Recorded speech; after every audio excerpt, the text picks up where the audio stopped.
My route had 86 mailboxes. I knew that because I had counted them every weekday for 11 years. Route 9 started behind the post office in Bellwether, Pennsylvania, crossed 12 miles of dairy country, and ended at the old Mercer place where the pavement narrowed into gravel.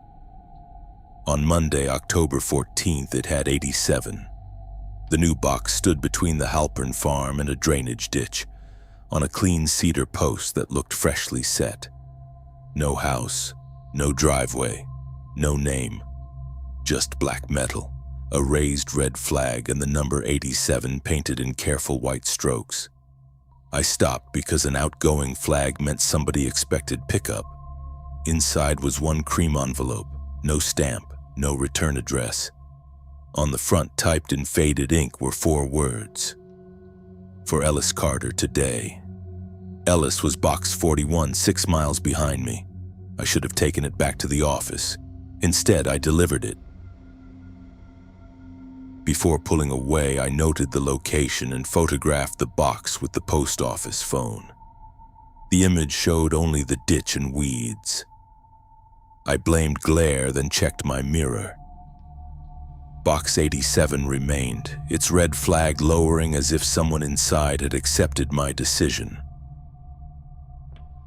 Ellis Carter was 73, a retired mechanic who waited by his box most mornings with coffee in a steel thermos.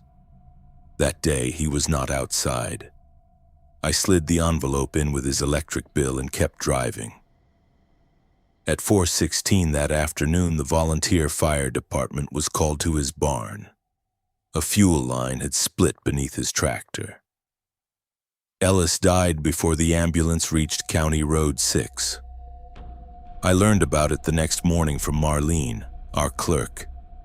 She said the strange part was that Ellis had telephoned the sheriff before the fire. He told them a letter warned him not to start the tractor after 4. Nobody found the letter. I drove Route 9 telling myself it was a coincidence. Box 87 was still there. Its flag was raised. This time the envelope said, "For Dana Wells before sunset." Dana lived at box 12. I did not deliver it.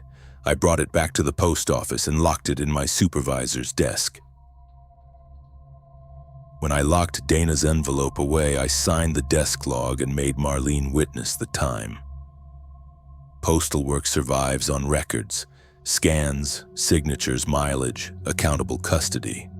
If it remained inside that drawer, whatever happened next could not be blamed on a missed delivery.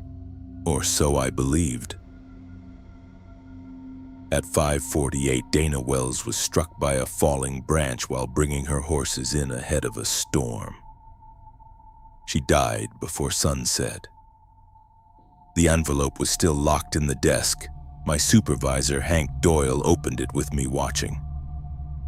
Inside was a single sheet of old postal stationery. One typed sentence.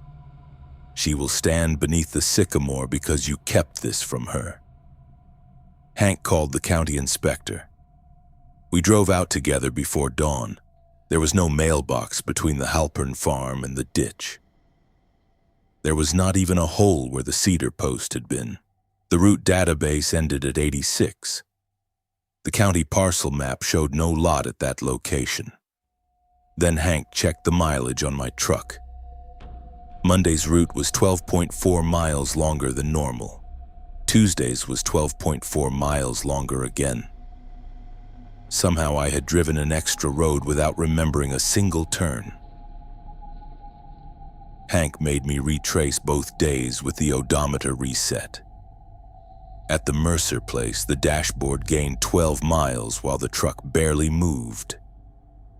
The radio lost its station, and the navigation arrow pointed beyond the edge of its own map. Then everything returned, except the mileage. Hank pulled paper route books from the basement going back to 1957. In a binder marked Retired Rural Delivery, we found an older Route 9. It continued past the Mercer place into a settlement called Mercy Vale. 23 homes, one church, one school, and a limestone quarry. The town disappeared after a school bus crossed a washed-out bridge in November 1963. 9 children and the driver were never recovered. The county condemned the road, removed the bridge, and reassigned the remaining addresses. The final page listed a temporary dead letter box for residents who had evacuated, Box 87. Hank said the number could be a prank copied from the archive. Then something clicked inside the sorting room. The red flag on a black mailbox was rising behind the service counter. Box 87 stood indoors, where the parcel bins had been. Its cedar post passed straight through the tile floor. Inside waited 3 envelopes, one for Hank, one for me, and one addressed to Mercy Vale, current occupants. Hank's letter said he would die at 11:32 beneath the post office loading dock. Mine said only, "Carrier will complete the route." The third envelope contained 9 smaller letters, each bearing the name of a child lost on the bus. The evacuation list carried the same surnames typed on the 9 undelivered letters.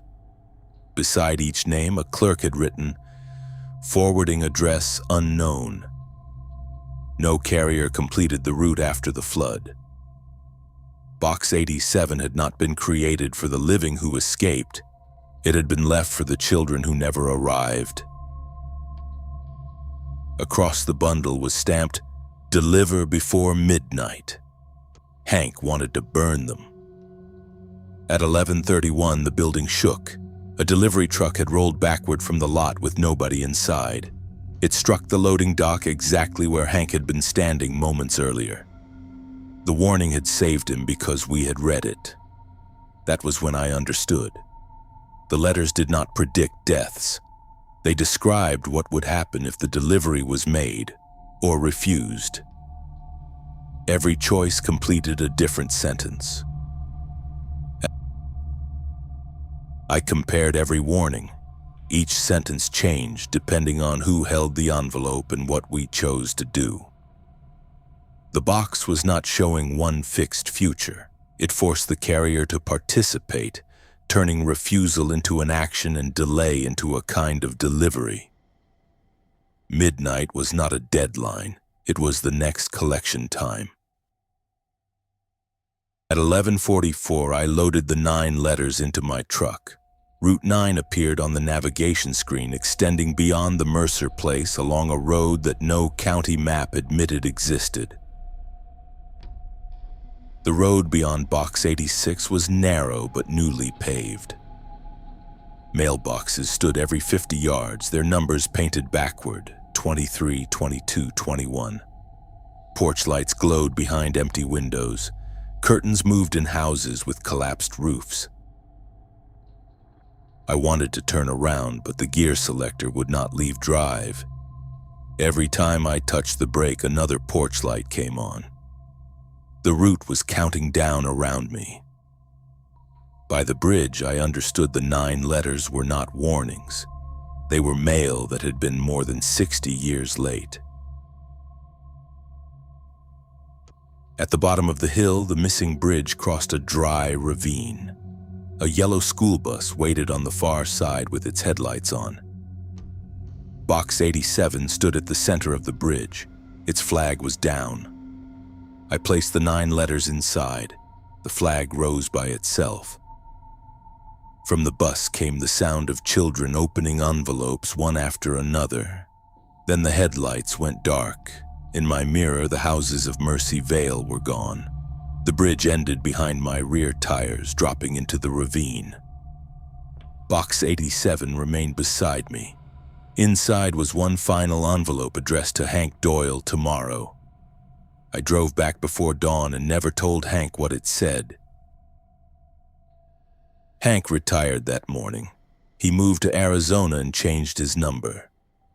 As far as I know, he is alive. I resigned 3 days later. The Postal Service reassigned Route 9, then suspended it when 3 substitute carriers reported mileage that did not match the map.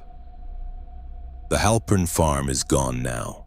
The county widened the road and replaced the drainage ditch with concrete pipe, but drivers still report a black mailbox on a cedar post between mile markers 8 and 9. Sometimes the flag is raised, sometimes there is a cream envelope inside with their name on it. If you ever find Box 87, you have 2 choices.